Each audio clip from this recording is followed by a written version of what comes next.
The Wolverine is a very tough medium mech. People will often look at the Wolverine, the Shadowhawk, and the Griffin and may set aside the Wolverine in favor of the Shadowhawk or the Griffin. But this may not necessarily be the best move. The Wolverine has its own important purpose. You don't really think of the Griffin as a brawler unless you take the 1S variant, of course. And you don't really think of the Shadowhawk as a brawler either. It's sort of like more of a mixed bag Swiss Army knife.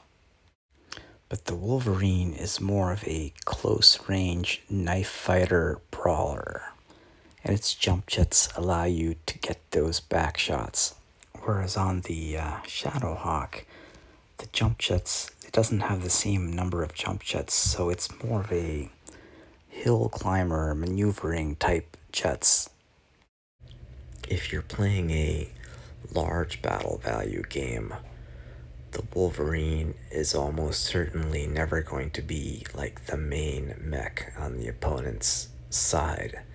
It's more going to be like a guard of their main mech. But in a smaller game where you might only have a few K total battle value, the Wolverine might be the main enemy mech with some supporting units protecting it or giving DPS support or whatnot. And in that role, it is pretty fearsome. Not only as the main enemy mech in a smaller game, but even as the like a secondary mech in a larger game. It's a pretty tough and fearsome unit. Now let's see what we can discover about the Wolverine from its original source book, the 3025 TRO. We have to flip through here pretty carefully because this is kind of getting a little bit old here. And medium, it's on the heavy end of medium mechs. There it is, Wolverine, page 70. Oh, but look, it's also right here. There she is. So now let's start flipping through. In the meanwhile, we can take a look at many of these are unseens, and some are not. They're original FOSSA art. But it's kind of a mix and match. I'd say maybe a third of the mechs are unseens of some kind from various anime shows and whatnot. And here it is, the Wolverine. There we go. And in case you missed it, here's the still shot of the technical specifications page. And here's the still shot of the fluff page, so you can get some little story background if you want. So let's go over and check out the various variants. WVR-6R is what you would call the standard Wolverine. If you don't know anything else, you assume that's the one you've got, and it's the standard 3025 one. If you read down in the green text, it lists the weapons, and under that the move, the heatsink, and the armor factor, which is the actual number of points of bubbles. And then under that, it also gives you a quick readout. The standard armor, standard chassis, engine is a standard fusion engine. And under that, it says Reunification Wars era. That means this mech came into existence for the first time during something called the Unification Wars, which was before the Star League. If you use your jump, you can overheat, but otherwise it is mostly sufficiently heat sunk and not quite max armor, but okay armor. For this next unit, I've done something a little special. I have reconstructed the original WVR-1R Varnay model. This model was in existence during the pre-Star League early mech age, which means before the year 2500. Then there's the 3R, which is the immediate successor to the 1R, and also is a pre-2500 era mech which means it also has primitive armor and primitive cockpit and primitive engine as well.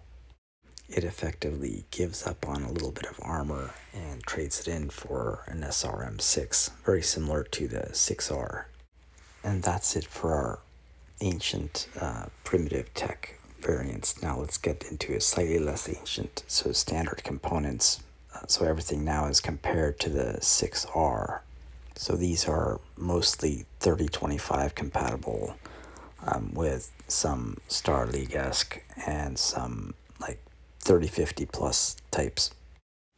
The 6D variant is a minor perturbation, giving up the SRM-6 to increase the size of the autocannon from an AC-5 to an AC-10, which is useful because it no longer has a minimum range. The 6K gets rid of the autocannon in favor of a large laser, and then also adds an extra medium laser as well. But the biggest change is the fact that the armor has been pumped up a lot, and so it's now close to max armor. But that doesn't come for free, for the 6K had to give up its jump jets to do all that. The next variant will be the 6M. It's very similar to the 6K in its weapons choices, but it's kept its jump jets, so as a result, it doesn't quite have as much armor. The 8C upgrade has some of the ancient Star League tech put back into it. It's got a lot of pulse lasers and streak SRM missiles, which are convenient, which means you no longer have to manage ammo or heat as much. You just always shoot them and they only go off if they are going to hit. Now, pulse lasers do tend to create a lot of heat. Fortunately, they do give you a 2-point bonus to your hit rolls. So that's really nice, especially when you're at close range. This is a much bigger deal than it seems. That 2-point bonus to hit significantly increases your chances. If you want to see statistics on it, you can check out the targeting computer and aimed shots video. The 8D version is another advanced tech variant. It's got an SSRM-6, but its main feature is that it has a rotary autocannon. It also has a ER medium laser and double heat sinks and near max armor. Then there's the 8K, which is more heat intensive because it's got an ER PPC as well as some pulse laser and other items. SRM-6 is still there. It does have more heat sinks though, so it can compensate for the extra load. Then finally, the last one we'll look at is the 9W, which has an IC3 unit because it's a Word of Blake unit. The Blakeists really like light PPCs, and no surprise, we've got 2 of them on board. And an MML5, which is also another Blakeist favorite. For MMLs, basically if you're beyond range 6, you use your long range missile, and if you're closer than range 6, you'd use your short range missiles. So let's see how these variants do in combat sims and see if any of them stand out as being much better or worse than the others. So we do have quite a lot of variants, 10 variants of Wolverine. And you can actually see what the computer has decided on their play style based on the letter right next to the names. For example, take a look at const WVR-6R equals const SBCPN 1N plus 1. Then the percent symbol G. That means the computer thought that unit was a guard based on its armor and weapons. The Bs are brawlers. The N is a niche unit, which means it doesn't quite understand what it's good for. And the Gs are guards. The Ds are DPS units, and the H are hunters. For the Wolverine, the win rates are somewhat proportional to the number in the series. Like the 6 series all seem about the same. So for example, the top line, which is the 6R, on the far right side it says it wins 0.4154, so it won 41%. Then the 8 series are a significant step up in the win rate because of course they are higher tech and better armed and armored. These variants of course have very significant differences in their battle values. If you look at the 1R, it's 885, and you look at the 3R, it's 867. But if you look at some of the more advanced 8 series, they're like 1500 plus battle value. So it's like twice the cost. So when correcting for battle value, the 3R does very well, which is good because it's a primitive prototype. Also, the 8C does well. Now, when correcting for wins per ton, obviously the higher tech ones do better, like the 8C through the 9W, and the low tech variants obviously will do worse. And per C-bill, the lower tech ones generally do well, except the 3R is a much better choice than the 1R, and the 6R actually is pretty good. But you want to stay away from the ones with the light fusion and XL engines because those are more costly. One to look out for is the 9W. That one's got, if it's on its own, it's basically got 2.5 tons of dead weight in an IC3 unit. So, but when it's on a team with other IC3 units, it's going to be significantly more powerful and effective, so don't discount that one. But I bet you're itching to see an actual battle and see how the Wolverine actually performs, at least in a simulated tabletop game. Now I'm going to do something a little different this time. This is going to be a larger battle than many of our previous simulations. One of our viewers, whose name is Yago, I don't know if I'm saying that right or not, has kindly described a game that he was in a couple weeks ago. It was a Jihad era game with a Word of Blake unit going up against a more standard inner sphere unit. This is not a reconstruction of what happened in their game, but rather a computerized simulation of what if in the AI sims of that game. In it, he was playing a Word of Blake level 2, which is basically their way of saying a lance that had an Archangel, a Malak, and a Preta with a Grand Crusader and some Savannah Masters. His opponent seems to be using mostly 3025-ish equipment other than the ARC-5R, so mostly basic mechs and mech variants. The non-WOB mech force had a commando, a spider, and a locust as flanking units that would run around and do special missions. The ARC-5R was the primary long-range fire support unit, and a BLR-1D was the main fighting unit. And finally, last but not least, the Wolverine, which plays an interesting key role in this particular battle. The Archangel variant used on the Word of Blake side was the Dominus variant, which is heavy energy weapons, and it also has the standard retractable blade. The Malak was the Infernus variant, which is also very heavy on energy weapons, and plus, of course, has the retractable blade, but it also has a Guardian ECM unit. The Preta variant was Preta Dominus. It also is a heavy energy variant. It's almost like the Omnis are trying to avoid ammunition explosions. The Grand Crusader is the Grand Crusader variant 02.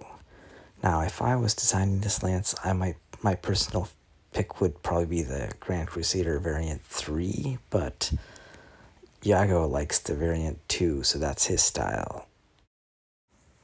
He also, interestingly, and you will find out very cleverishly, picked some cheap, semi-throwaway, small laser variants of the Savannah Master as additional scouts.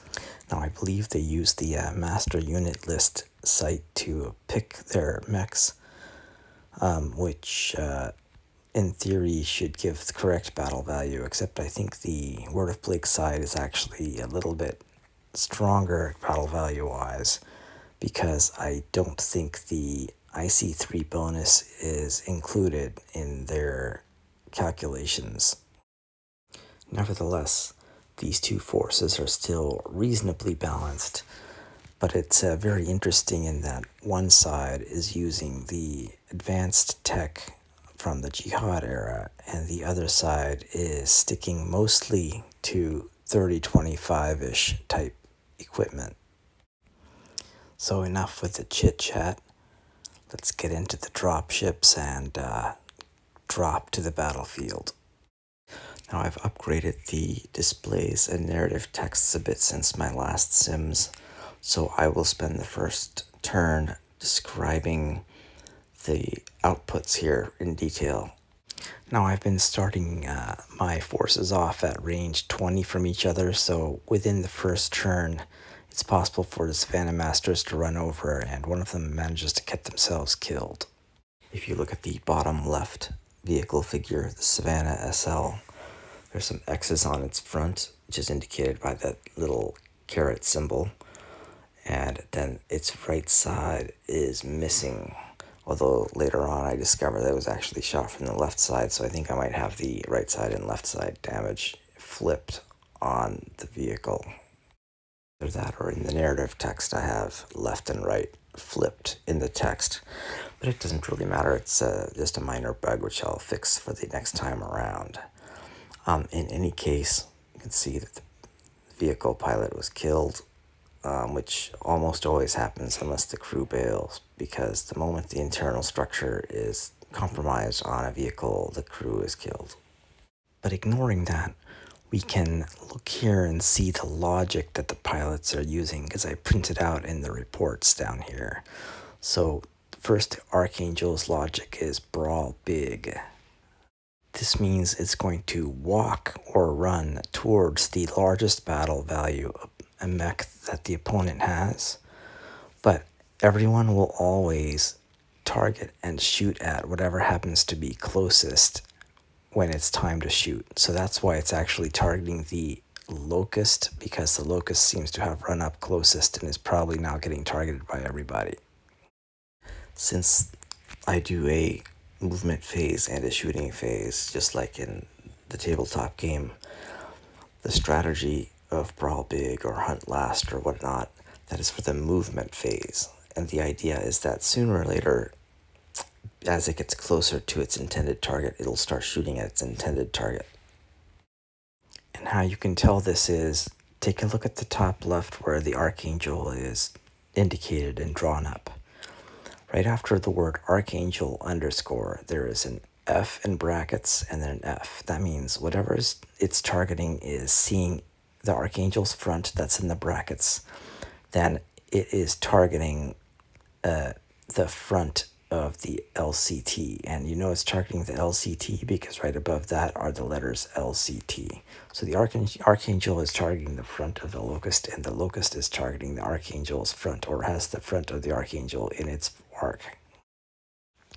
The Malak's logic is hunt last, and that means it starts with the last unit in order in the enemy mech list and hunts that down, and then of course shoots at whatever's closest in between, and then it'll move on to the next last in the list. So if it were targeting its own group, it would be going after the Savannah Masters first, except it's targeting the opponent's mechs and whatever happens to be last in order, at least for its movement. But for shooting purposes, because the Locust is probably run closest, it's not targeting the Locust as well.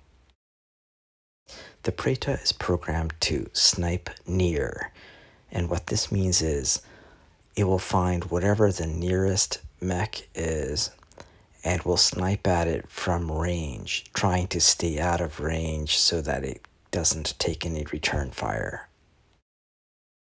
The Grand Crusader is programmed to snipe big, and that means it's going to range itself towards whatever the biggest enemy battle value is and snipe away at that preferentially, except that it will always target something that approaches it, like for example this Locust. The Savannah Masters are programmed to hunt small, and they will find the smallest enemy battle value and go after it. Now it seems like they went out far enough out that that Locust that everyone else is focusing on is far enough away from them that they can actually go for the Spider instead. In fact, it appears that these two surviving Savannah Masters are currently flanking the Spider. You can see the XYZ coordinates of the various mechs in the text narrative section. So if you want to, you could try to figure out where everyone is standing. So the Commando, the Spider, and the Locust on the other side are all programmed to hunt small. My guess is that the Locust, and they actually all are targeting Savannah Masters, as well as the Archer.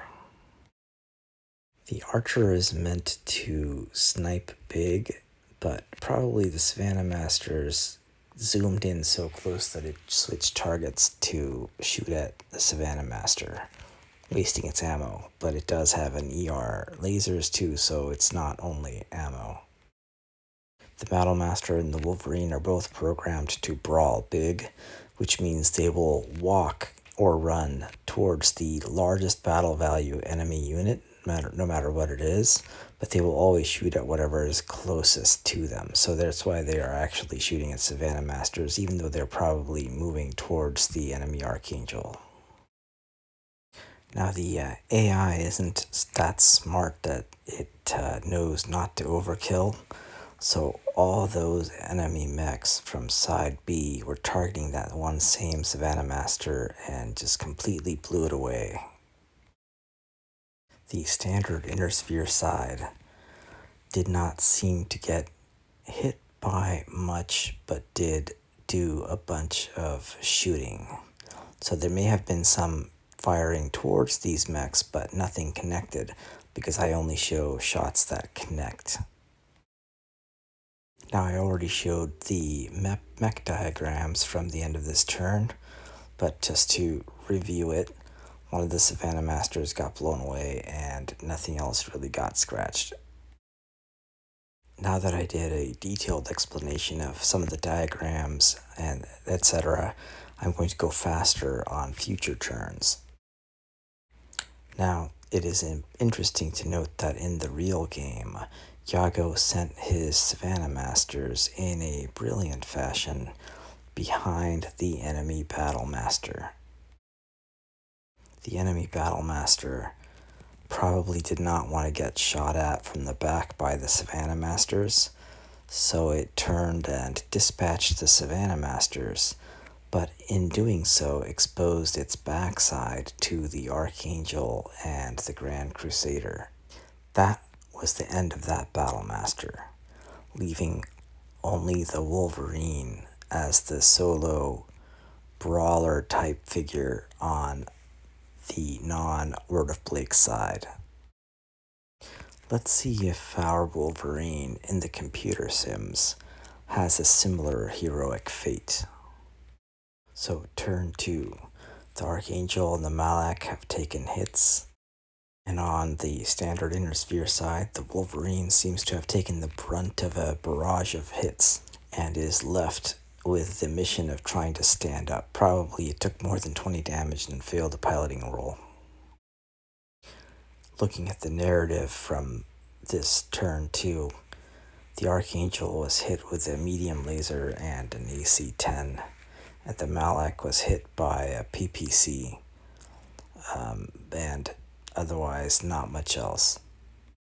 And on the inner sphere side, and when I say that I mean non-Word of Blake, because Word of Blake is also inner sphere, the Wolverine took a barrage of hits just as we suspected. And you can see that one of those hits was particularly damaging because it looks like it was a heavy PPC, particle cannon, with 15 points of damage. That must have hurt. The Word of Blake's side on the next turn loses yet another Savannah Master, but everyone is starting to target the Battle Master and the Wolverine. Then on the inner sphere side, which also happens to be Kurita, so I can say Kurita from now on, the bigger mechs are going after the Grand Crusader and the Archer, and the smaller mechs are doing their job of going after the Savannah Master. So the turn 3 narrative, the Word of Blake's side, that Savannah Master was indeed finished off by a large laser and an autocannon. Here it shows that the large laser did indeed come in from the side, and on the diagram I remember seeing that the side was missing on the Savannah Master. On the Kurita side, the Battle Master is in the thick of battle, surrounded from all sides, getting hit with blades and kicks and beams. In fact, it looks like the Battle Master has actually been knocked prone at the end of this turn, and will have to try to stand up. The Wolverine, in the meanwhile, takes a beating as well from some large pulse lasers. My text doesn't distinguish between large laser and large pulse laser, so it just says large laser, but it's 9 damage, so it has to be pulse. I do generate maps, but because there's no difference between side A and side B on the map, and there's too many mechs to really keep them tracked, the maps are not as useful for this particular battle, so I won't show them very often. But you do see the 2 blown up Savannah Masters. Those are the small H's because they are light hovercraft, and there's asterisks going into the air above them. That's the smoke trail from them. And the capital M's are obviously the larger mechs, and the small M's are the smaller mechs. I will have to improve the map display routine for future videos, but this is just what I got right now. I'm going to switch to narrative before diagrams instead of diagrams before narratives. I'm not sure which way is better, so maybe let me know which one you prefer in comments sections. The narrative for Kurita on turn 4 is a disaster. Massive firepower smashing into the Battle Master takes the Battle Master down. It seems like the Battle Master and Wolverine had split their fire between the Archangel, and something has hit the Praeta Dominus. That AC-10 is probably a hit from the Wolverine's autocannon, because it's an AC-10 variant. The Archangel becomes non-functional at the end of this round, and I suspect perhaps one of the hits in the center torso got some lucky criticals. The Battle Master, you can see, has been disastrously destroyed, and the Wolverine has been hit several times.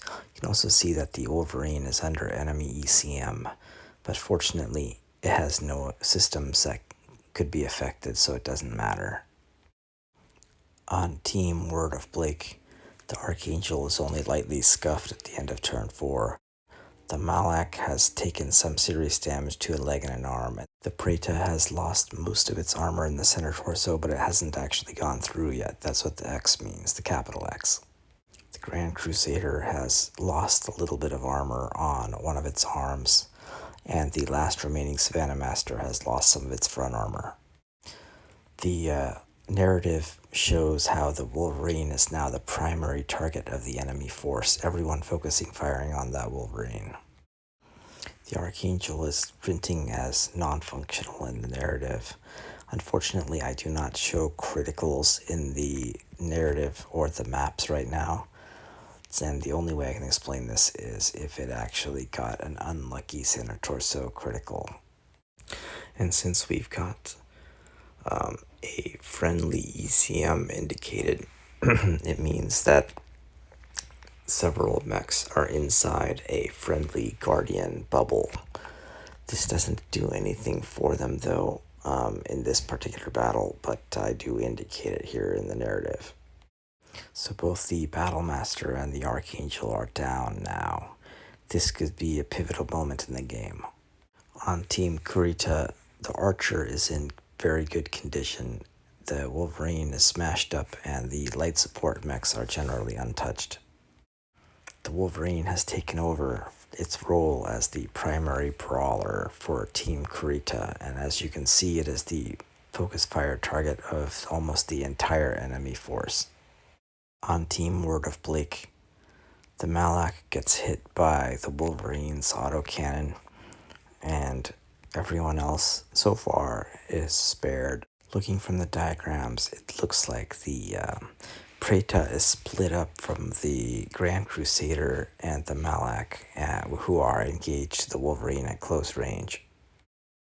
At the end of this turn, the Wolverine is almost destroyed. Its center torso is only barely holding on by a thread, as well as the right torso and the right arm. And in fact, turn 7 does become the swan song and the end of the Wolverine. On Team Blake, though, that last Savannah Master finally goes down, freeing up all the light mechs on Kurita to go and engage the primary targets now. Team Kurita still has a chance because that Wolverine kept Blake busy, allowing the Archer to remain relatively unscathed. On Team Blake, the Preta and the Malak are still linked through the IC3, but they have lost their last Savannah Master distraction. I don't know if you caught what happened fully or not, or if you even agree with what happened.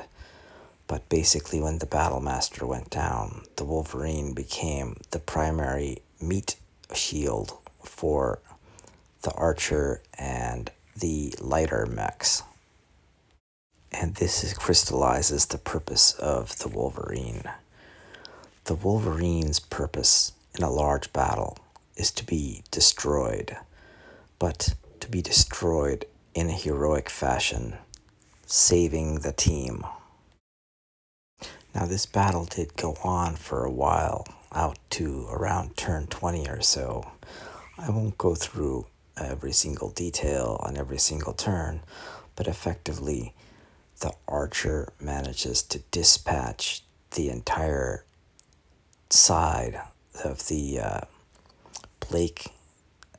Word of Blake, while losing its support mechs one at a time to their various fire. Basically, the game turned when the Archangel went down, and possibly when the Battlemaster went down, but the Wolverine kind of picked up for the slack there.